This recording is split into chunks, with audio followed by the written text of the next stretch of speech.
ఇటీవల కాలంలో పసిడి ధర పెరుగుదల ప్రధానంగా ఆర్థిక మార్కెట్లో మార్పులతో సంబంధం కలిగి ఉంది. పసిడి అనేది సంపదను పెంచుకోవడానికి చాలా మందికి ప్రాధాన్యత గల వస్తువు.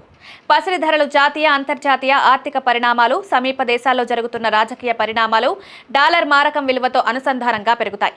2025లో ప్రపంచవ్యాప్తంగా పసిడి ధరల పెరుగుదల కనిపిస్తోంది. ముఖ్యంగా పసిడి ధరలు $2,000 పైగా చేరినట్లు అంచనాలు వేస్తున్నారు. ఈ ధర పెరుగుదలకు కొన్ని ముఖ్యమైన కారణాలున్నాయి.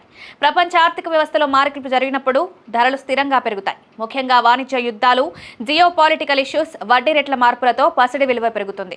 2025లో ప్రధానమైన దేశాలు తమ వాణిజ్య విధానాలను మారుస్తూ ఉంటే పసిడి మరింత వృద్ధి చెందుతుందని అంచనా వేస్తున్నారు.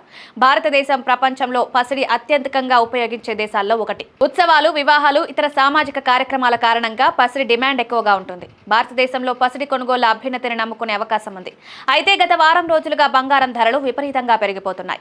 ఈ ఏడాది జనవరి 15వ తారీఖున 22 క్యారెట్ల బంగారం ధర $7,300గా ఉంటే 16వ తారీఖున గ్రాము బంగారం ధర $50 పెరిగి $7,390కి చేరింది.